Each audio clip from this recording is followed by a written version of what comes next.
شہید اسلام غروا بن مسعود رضی اللہ تعالیٰ عنہ۔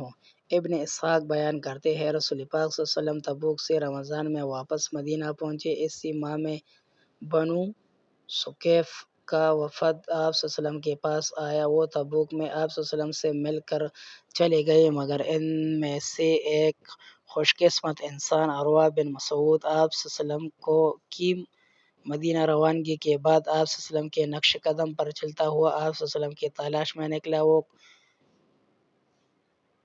قدم مدینہ سے قبل ہی آپ صلی اللہ علیہ وسلم سے ملا۔ حضور صلی اللہ علیہ وسلم سے ملاقات ہوئی تو یہ ثقفی سردار مسلمان ہو گئے اور آپ صلی اللہ علیہ وسلم سے اجازت مانگی کہ بنو ثقیف میں جا کر تبلیغ کریں گے۔ رسول پاک صلی اللہ علیہ وسلم نے فرمایا، ارادہ تو نیک ہے مگر تمہارے قبیلے کے لوگ تمہیں مار ڈالیں گے۔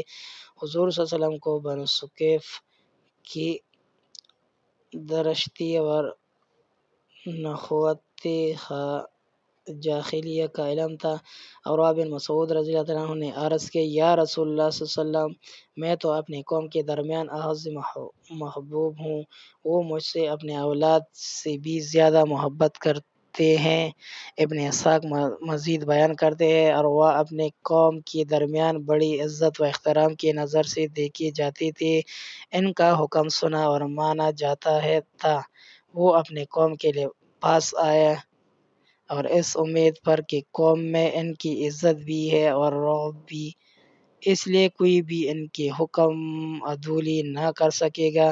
سب کو اسلام کی دعوت عام دے دی۔ قوم نے اس دعوت کو ٹھکرا دیا۔ عروہ مسلسل یہ دعوت دے رہے۔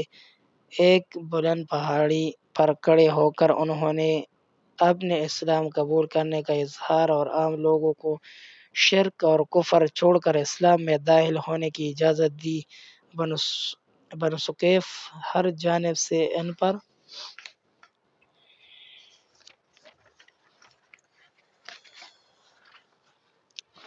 تیر برسانے لگے، وہ زخمی ہو گئے۔ جب زخمی ہو گئے تو ان سے پوچھا گیا، آپ رضی اللہ عنہ اپنے خون کے بارے میں کیا کہتے ہیں؟ ان کے خاندان نے قاتل اور اس کے قبیلے سے انتقام لینے کا اعلان کر دیا تھا۔ آپ رضی اللہ عنہ نے فرمایا، میرے بدلے میں کسی کو مت قتل کرنا، یہ تو ایک اعزاز ہے جو اللہ تعالیٰ نے مجھے عطا فرمایا اور اس نے مجھے شہادت کے عظیم مرتبے پر اپنے خصوصی رحمت سے سرفراز کیا ہے۔ میرے ایک ہی خواہش ہے کہ مجھے ان شہدائے صحابہ رضی اللہ عنہ کے پاس دفن کیا جائے جو حضور اکرم صلی اللہ علیہ وسلم کے ساتھ غزوہ بنو ثقیف میں شامل ہوئے اور یہاں شہید ہوئے تھے۔ ایک روایت میں یہ بھی ہے کہ شہادت سے قبل انہوں نے کہا، میں گواہی دیتا ہوں کہ محمد صلی اللہ علیہ وسلم اللہ کے سچے رسول ہے۔ انہوں نے مجھے اس شہادت کی خبر دی تھی۔